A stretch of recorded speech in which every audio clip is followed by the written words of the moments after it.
All right. We're back with another episode of the 2 to 20 podcast where we empower women how to build, fund, and scale our businesses. I'm Katie Vanderark, and today we're joined with Marilynn Joyner, who runs her workplace and several other businesses that we'll get into. But thank you so much for joining us today. Yeah, thank you so much, Katie. I'm excited. So just to lay kind of background, we met maybe a year and a half ago or so during maybe one of the first New York Tech Weeks. Um, our buddy Ruffin introduced us, another amazing female founder and investor. And I was so excited because I was just to meet you and be connected to like the New York ecosystem. And I loved what you were building as well. I love that there was like a physical presence. hmm And it just felt like a total like kindred spirit as well meeting you. So it was Yeah. Yeah, I very love meeting friends of friends. I'm a huge believer that the tertiary connections that you have are the ones that really help you in your career. And we've, done so much together ever since. So it's been a really great connection, and I'm glad that Ruffin introduced us. Yes, me too. Me too. Well, let's maybe why don't you give a quick like background? We'll get into kind of obviously the companies that you're running and building now, but like Yeah. would love like a little bit of background context of kind of where you got started.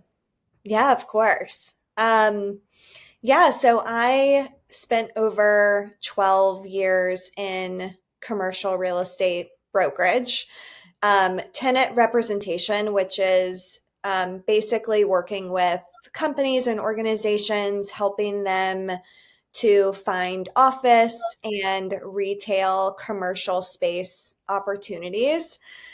So was always in corporate my entire career, working for top commercial real estate companies, specifically JLL and CBRE. Um, Never thought that I would leave corporate or commercial real estate. I was really setting my mind on becoming a C-level executive. My goal was to one day be a CEO of a Fortune 100 commercial real estate firm.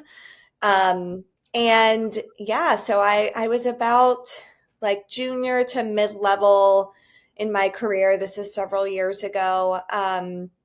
Was working with these bigger organizations such as HSBC and KPMG and some really big names, and had just moved to New York City. This was back in 2016. And I've always loved education. I got my master's from Georgetown University in real estate. And so I was looking at potentially getting my MBA. And the reason why is I wanted to not only build my network more specifically in New York City, but I wanted to really understand what my clients who were CFOs, COOs, CEOs, what they were doing on a daily basis, how they were thinking, how they were strategizing on building and growing their organization so that it could help me better represent them on the real estate side. So I ended up getting into Columbia Business School, did a partnership program with London Business School, where I traveled back and forth between New York and London, getting my MBA while working full time. And it was that moment in my life that really kind of opened my eyes to other career opportunities because I was surrounded by a diverse subset of peers across different industries and organizations, different countries and cities and experiences and skill sets that during that 2 year experience, I just came to this conclusion of, wow, this corporate environment, organizational structure is not really in line with my values. Mhm. So maybe there's something else out there for me. And it ended up being entrepreneurship. So I wanted to give you that backstory Yeah. because I do fully believe that a career is ever evolving. Yeah. It's okay to try something new or pivot or get out of your comfort zone. And that was really the pivotal moment in my life of, stepping outside of this very male dominated space and industry and trying something new. Yeah. I don't know if we've actually got into the specifics or timing or anything, but I actually went back and got my master's in London in Wow. 2017 to 2020. And I was also working full time in Seattle. So I did the Seattle to London shuffle. Yeah. So Okay, that's really hard. very, That's it really was hard. quite ridiculous. I really don't know how I did all of it. It was one of those couple of years where it went by and it was, crazy. But Yeah. um, so I yes, love I also kind of had that epiphany. I feel like there was a lot of things that I started seeing work differently and what it could look like and how I wanted to go about it myself. So I can totally relate to all of that. And then what I would love to kind of hear is like from that point in life, how you stumbled onto her workplace. And I know it was like super interesting timing, like post COVID, and you Yes. were kind of thinking about the mixture of like, so you had this kind of aha moment around work and then combining sort of like the physical space with the online community and just kind of what was the culmination of all of that into what is now her workplace. Yeah. Yeah. So fast forward to 2020. Um, I was actually still in commercial real estate. I was working for a big firm in New York, and no one was leasing office space at that time. So I had a lot of time on my hands. And during that period, I was finishing up my MBA. And what was incredible about the program I was in is they pivoted very quickly. They gave us the opportunity to take more courses, Oh, um, however many we wanted. So I pretty much took a new class every week. And that's when I started to take classes on venture capital and entrepreneurship and um, classes about power and leadership. Again, that was like a very pivotal moment of just opening my eyes to all of these thoughts and ideas that I had. Um, then I started going back into the office, and clients were picking things back up again. And during this period, one of my clients was Convene, which is a flexible workplace operator that's also in the meetings and event space too. But they were completely restructuring the way that they were doing real estate deals. No longer the traditional lease. We saw kind of the downfall of WeWork. All of these operators in the space were like, why are we signing these long term, cash heavy leases when we are providing so much value to these communities and to these buildings? mhm. So I went through that process with Convene of helping them to not only expand, but also restructure their portfolio. Um, so that opened my eyes to like, okay, this is an industry that's still evolving. Um, and potentially there's an opportunity to become a player in this space, but have it be more focused on women and diverse professionals because they're the ones that really need more support in their careers. I was that woman. I was a mid-level, um, diverse professional in my organization. I was one of 18 women out of 250 plus men in my office. um, so you can imagine how challenging that was to find mentorship, to get support, to get the resources needed to advance in my own career. So it really was the combination of the two initially of, I always knew that I wanted to build this network for women that was more inclusive, less expensive, more accessible, and really focused on women that needed that support the most, which are the ones that are advancing into leadership positions.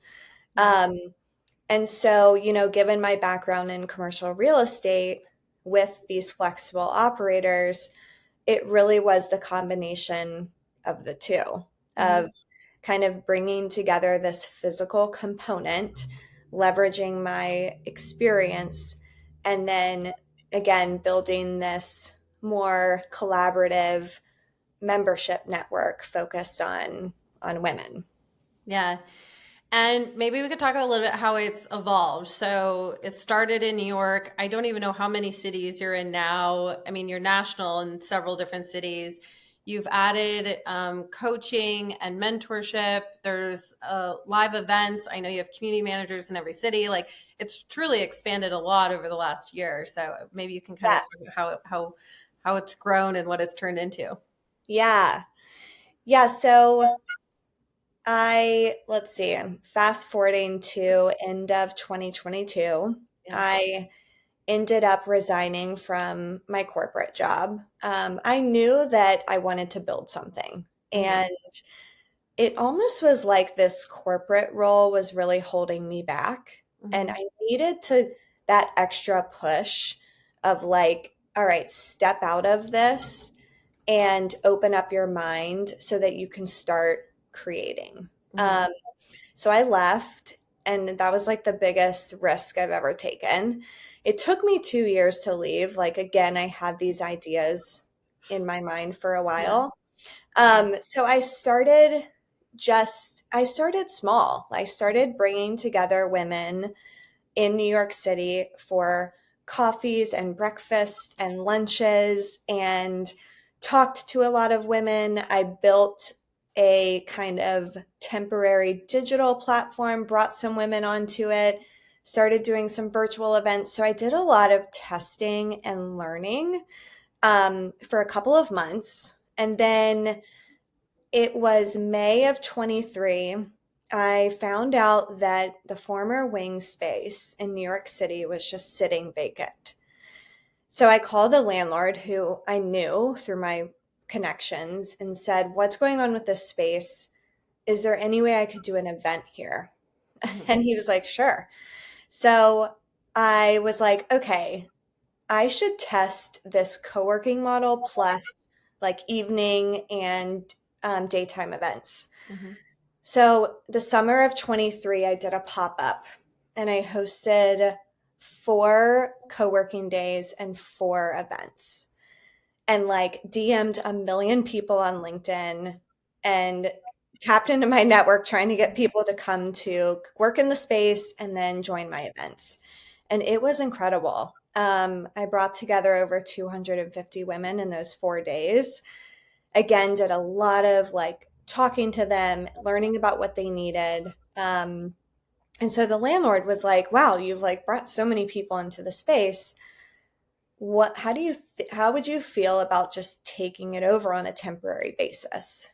Um, so that's what we did. So we officially launched her workplace in October of 2023, and it was a full co-working community. We did had a co-working space. You could rent conference rooms, you could purchase day passes, you could host events there. We hosted pretty much an event every single day, brought in other communities. So that was the vision of, bringing together women for networking and collaboration and connection. And then came after several months, we were growing month over month, and it was getting to the point where the landlord wanted to sign a longer term deal with us. But we did not want to take on that bigger obligation. We also had modeled out this creative structure to where we were only pursuing these deals that were more creative, basically a profit share. Hmm. And it just wasn't the right opportunity for us to keep going. And also, the space was like way too big as well. So we actually pivoted the business model this past May. Hmm. And it was the hardest thing that I've ever done. Um, you know, it was very clear that the real need from our members wasn't just the space. Hmm. It was the majority of our customers were really looking for community, networking, mentorship, and just overall career support. And that has always been the vision ever since the beginning, Yeah. is to be this global leader in providing those career opportunities and networking opportunities for women and non-binary professionals. So we moved out of the space, pivoted the business model, and now we really focused on providing those resources to our members. Um, and because of that, we didn't let go of having these like physical spaces. Right. Instead, we built a partnership with Tishman Spire, who has beautiful spaces that our members can access to work, to meet, to network. And that actually allowed for us to expand across 5 markets in the country. Mhm.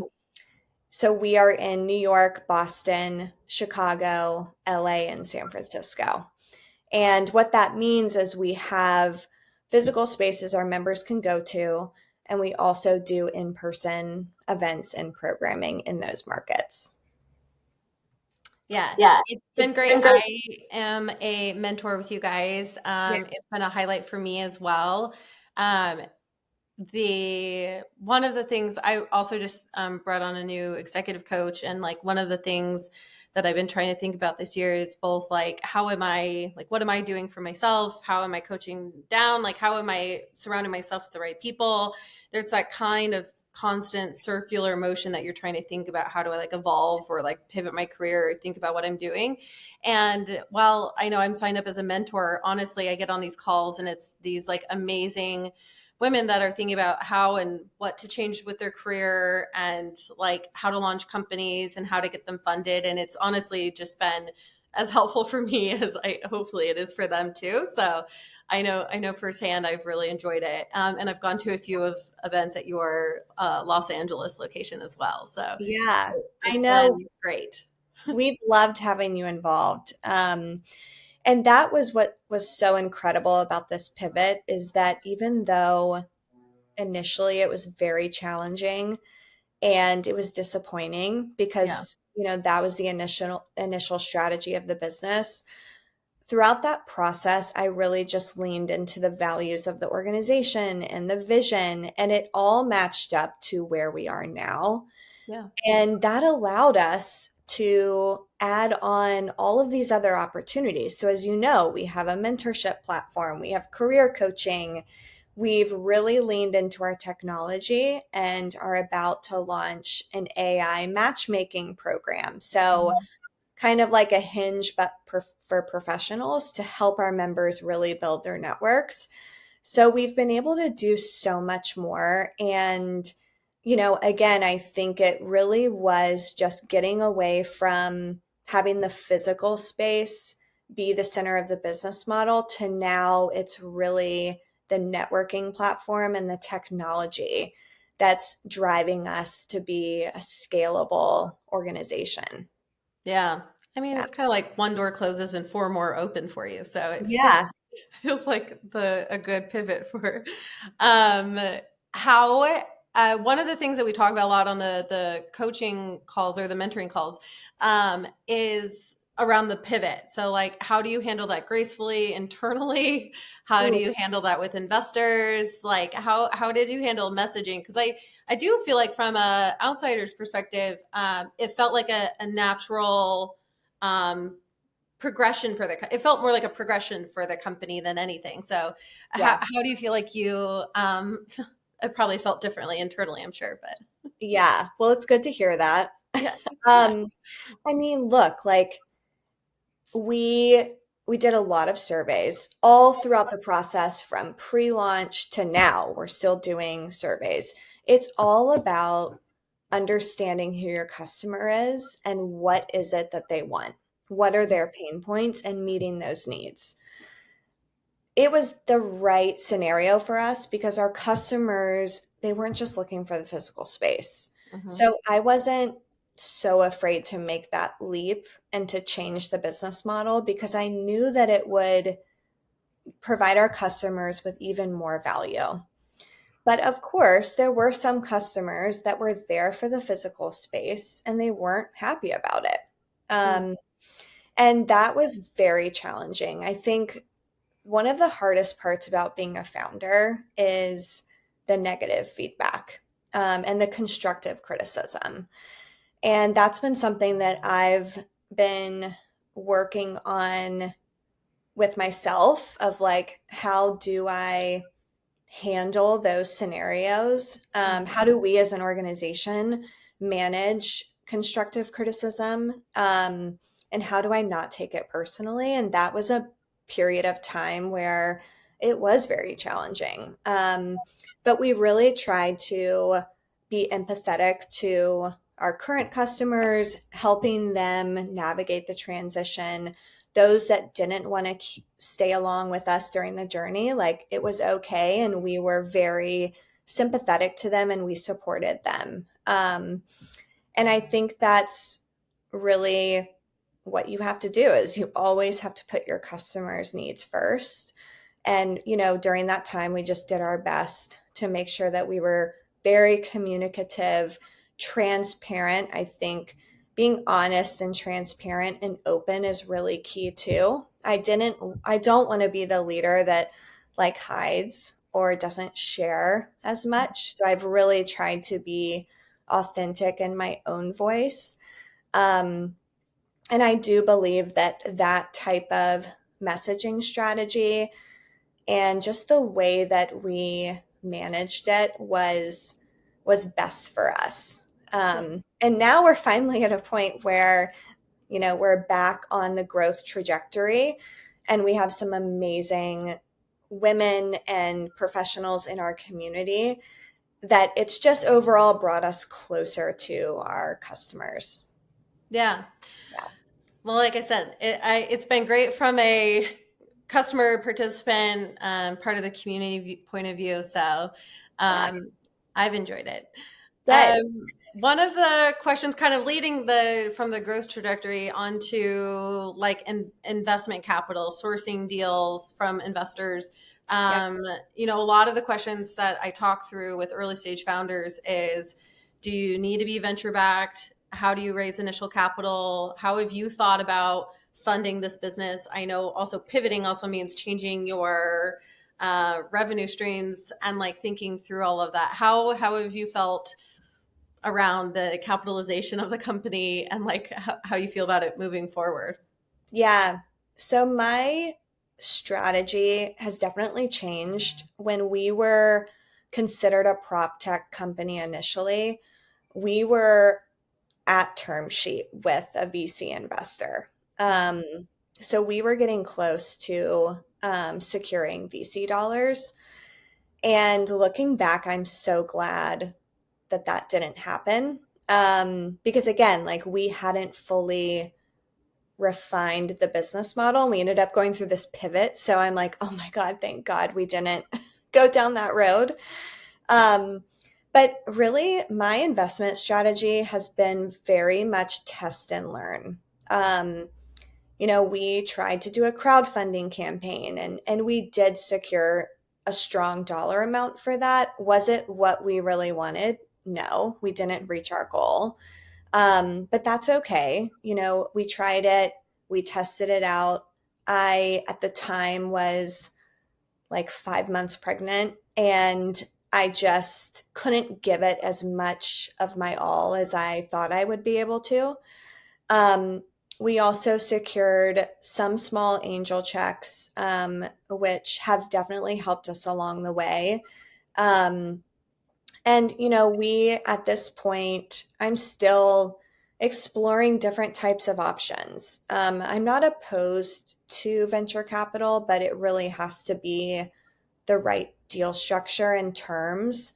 I think that there's so much glamour around VC dollars that I really think shouldn't be there. not every company is right for VC.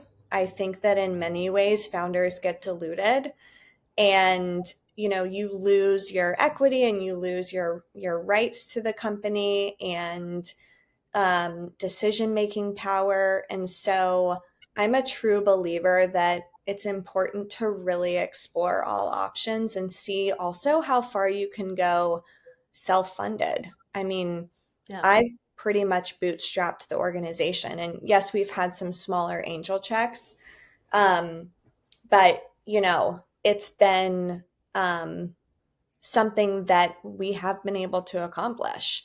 And it's really allowed for us to prove out the concept. So we've talked about sort of the evolution of her workplace and sort of how you're thinking about fundraising.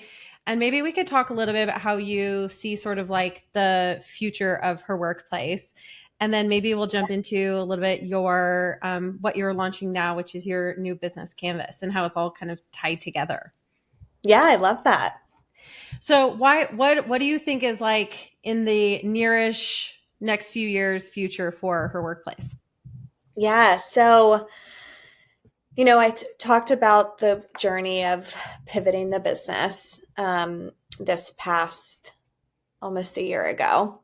um, and what we've really done is we've leaned into technology. Um, I think if you are running a company and you're not leveraging technology, then you're really missing out. There's just so much happening in the space, especially with AI. And so that's what we're doing. We have this networking platform that both has this in person experience as well as the virtual component. And we have the second phase of our networking platform launching in February.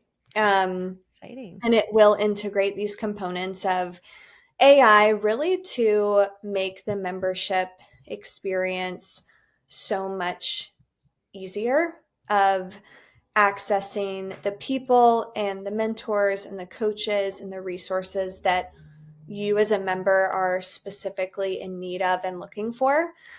So that's really where we're going is we're continuing to evolve and really um, continuing to iterate our technology platform to, like I said, make it more inclusive and accessible of all of the resources that we're providing our members.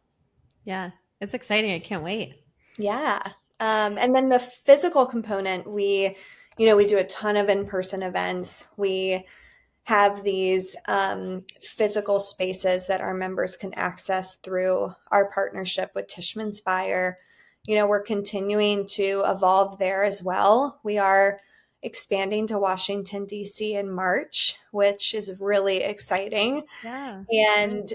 And we're looking at some other potential partners that, we can really diversify our community places platform to where our members can access different types of spaces to work, meet, and network. So, doing a lot still on the physical side because I do think that in person component is really important. Yeah. Well, I totally agree. That's a lot of the stuff I do with 2 to 20 is a lot of in-person events. I've always found Yes. that I just being able to like actually meet with a lot of local investors, other founders, and like going to like your events in person are just great. So it's both it's nice to have both online content that you can consume whenever you're ready and to tackle it, but also to have kind of the in-person nature of building with other people. I know as like a solo founder at the beginning, um, I didn't have anybody else to like turn to. So like having these like in-person meetings and connection points were so valuable to me. So I know whether Mhm. you're in like a corporate world and trying to find like a way to connect to others, or if you're like a solo founder and trying to connect with other people building, it's great to have kind of the combo of the two. Yes, exactly. You can't just build your network behind a screen. You Right. have to get out and meet people in person and really foster those relationships in both mediums. Hmm. Yeah. And then let's talk about the new company. I'm super excited about it. I know we've talked about this. I also have a commercial real estate background, and so I was super excited when I saw you post about this. So let's talk about that one too. Yeah. So I'm launching another company. And I have been doing some consulting on the side, but never really made it a real thing. Because I spent so much time of my career in real estate, it's been something that I've been missing a lot. I do love transacting and working with clients and really being in that ecosystem. And now that I'm in this new space as an entrepreneur in consumer tech, it's pulled me away from really where what my career has been. Um, so yes, I'm launching a new company like in a week, very soon, called Canvas. And it is representing primarily startups and growing companies on their office and retail leasing needs and strategies. So helping these organizations find office space, build out their brick and mortar strategy, primarily in New York City, but we, will be able to transact across other cities as well. And I wanted to do this not only because I was really missing real estate, but something that I have noticed amongst the startup community is that when it comes to commercial real estate, there's a lack of knowledge. And the industry is extremely archaic. It's heavily male dominated. It is one that you don't know anything about it until you have a real need. Hmm. And then when you do have that need of like, oh my gosh, I have a team of 30 people and we want to start working together in person and I need to find a space to do that. While as a founder, you're juggling all of these other things. It's really hard to manage that process and it's hard to find the right people to partner with. Hmm. Um, and unfortunately, the industry is very much oversaturated with brokers that, you know, don't have the best interest of the companies that they're representing, because there are a lot of dollars on the table. So, I really wanted to get back into the industry and really be a resource for my network, the relationships that I've built with other founders and CEOs. I think that there's a huge opportunity there to support them and to help really propel their growth. And real estate is the second largest line item on your balance sheet. So it's really important to make those decisions strategically that are in line with the growth of the company.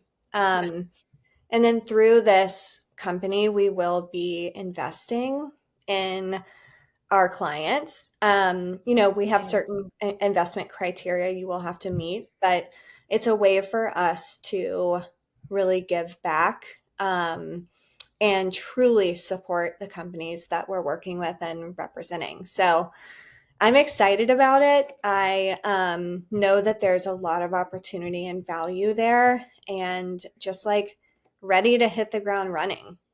Yeah.